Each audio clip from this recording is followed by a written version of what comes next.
2020년에 시작을 알리는 금요일, 이라크 바그다드에서 카셈 솔레이마니 이란 혁명수비대 쿠드스 사령관이 미국의 드론을 공격을 받아 사망했습니다. 이번 사태가 어떻게 되고 중동 패권에 어떤 영향을 미치게 될지에 대해 이야기를 나눠보려고 합니다. 정의길 선임기자 모셨습니다. 안녕하세요. 정의길입니다. 네, 안녕하세요. 카셈 솔레이마니 이란 혁명수비대 쿠드스군의 사령관이라고 하는데, 이분은 조금 어떤 분이고 이란 혁명수비대 쿠드스군은 어떤 조직인지 각각 조금 나눠서 설명을 해주셨으면 좋겠습니다. 솔레이마니가 속한 이란 혁명수비대는 최정의 에리트 부대입니다. 약 15만의 병력을 가지고 있는데 육해 공군, 심지어 이제 정보부, 사이버 전력, 미사일 전력까지 갖추고 있는 부대입니다. 쉽게 얘기해서 이란의 혁명을 갖다가 수호하겠다고 조직된 부대입니다. 솔레이마니가 사령관으로 있는 쿠드스군이라는 것이 그 혁명수비대 산하인데요. 쿠드스군의 역할은 중동 전역에 퍼져 있는 친이란 무장 세력들을 조직하고 지원하고 연계하는 역할을 합니다. 쉽게 얘기해서 중동 전역에서 이란의 영향력을 확장시키는 최정예 부대라고 할 수 있죠.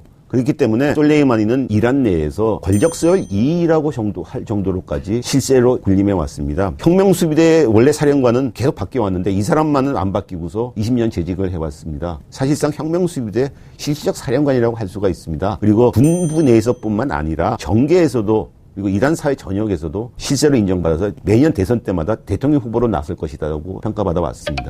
군부의 실세, 그리고 매번 대통령 후보로까지 지명되는 사람이 미군의 드론 공격으로 사망을 한 건데, 이번 사태의 심각성을 다방면으로 조금 설명해 주셨으면 좋겠습니다. 이번 작전은 사실상 암살이죠. 쉽게 얘기해서. 근데 이 암살이라는 거는 국가 사이에서 전쟁을 할 때라도 국가 차원에서 그 상대방의 지도자나 요인들을 암살하지 않는 것은 국제사회의 일정한 룰이었습니다. 왜냐 그러면은 국가가 직접 나서서 상대방 국가의 지도자나 요인들을 암살한다고 할 경우에 결국은 그걸 지휘했던 국가 지도자나 요인들도 자기 대상이 될 수 있다는 겁니다. 그렇기 때문에 미국들이나 강대국 특히나 반대를 해왔습니다. 근데 이제 세계 최강국이란 미국이 이 작전을 쓴 거죠.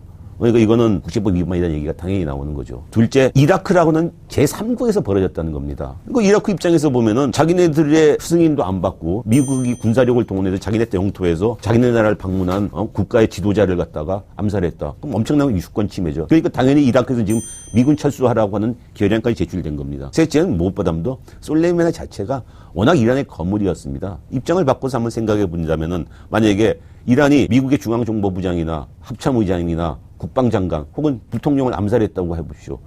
이런 건 어떤 나라라도 자기네들에 대한 선전포고로 간주할 겁니다. 이렇게까지 미국이 초강수를 두게 된 배경은 조금 어떻게 보시는지? 국제 핵협약을 미국이 일방적으로 탈퇴하면서 시작된 겁니다. 그 전에 2015년에 미국 등 안보리 5개국 그리고 독일 유럽연합이 이란과 포괄적 공동행동계획이라는 핵협약을 맺었습니다. 지금 그 전까지 이란이 핵을 개발하고 있었는데 개발하지 말아라. 대신에 우리가 경제 제재 등을 풀어주겠다. 미국의 버락 오바마 정부 때 맺어서 그걸 잘 지켜오고 있었는데 갑자기 트럼프 행정부 들어서 미국 일방적으로 탈퇴해버린 겁니다. 트럼프 행정부가 말하기를 포괄적 공동행동계획에서 15년이 지나면은 이란이 자유롭게 핵 개발할 수 있는 조항이 있다. 더 이상 이란의 핵 개발 제한할 수 못한다. 이거 새로 협약을 맺어야 된다. 안 그러면 우리의 지금 경제 제재를 계속 하겠다 하면서 그것 때문에 이란과 미국이 다시 이제 본격적으로 대치 국면으로 들어간 거죠. 이란은 첫째, 자기네들이 갖고 있던 핵 개발 제한을 의무를 벗어던지기 시작했습니다. 두 번째로는 호르무즈 해협을 지나는 유조선들을 납포하거나 방해하거나 이런 식으로 긴장을 고조시켰습니다. 그러다가 9월 달에는 페르시아만에서 미국의 드론을 갖다 격추시켜버렸습니다. 그런 상황에서 이라크 내 친이란 무장 세력들, 시아파 민병대들이 지난 12월 27일 날 키르쿠크에 있는 한 미군 기지 거기에 공격을 하다가 인간이 한 명이 사망했습니다. 미국은 이걸 계기로 해서 선을 넘었다. 우리 미국인의 생명이 희생됐다. 그래서 즉각 반격을 한 거죠. 30일 날 미국이 전투기를 동원해서 이라크와 시리아에 있는 5개 목표물을 공격해서 25명을 죽이고 50명 이상을 부상시키는 아주 큰 작전을 벌였습니다. 이에 반발해서 이라크 내에서 그 다음날 즉각 바그다드에 있는 이라크 대사관 주변으로 시위대들이 몰려가서 엄청난 시위를 벌였죠. 그러자 3일날 미국이 드디어 솔레이만을 암살시키는 그런 전격적인 작전을 수행했습니다. 이렇게까지 하게 된 배경은 트럼프의 결단이라고 봐야 되나요? 솔레이만 암살이라는 것은 물론 옵션으로 항상 올라가긴 하지만은 미국 군부나 정보부에서 전혀 추천하지 않는 하나의 그냥 이런 것도 있다는 정도로만 올린 아니었는데 있었는데 트럼프가 전격적으로 채택을 한 것은 트럼프의 결단이라기보다는 트럼프의 성격으로 봐야지. 내가 어디로 튈지 모르니까 니들 조심해라. 그런 걸 갖다가 이번에도 유감없이 보여준 거죠. 이걸 감행했던 이유는 아마 트럼프가 대선에 유리하지 않겠나가 판단을 했을 거라고 저는 생각합니다. 당장 지금 미국 의회에서 트럼프 상대 탄핵이 벌어졌는데 이번 사태에서 탄핵이 완전히 거의 밀려나 버렸습니다. 전쟁까지 번지는 거 아니냐 이런 분석들이 내놓고 있거든요. 이번 죽음이 조금 중동 내에서 어떤 영향을 미치게 될 거라고 보시는지. 국가 이란이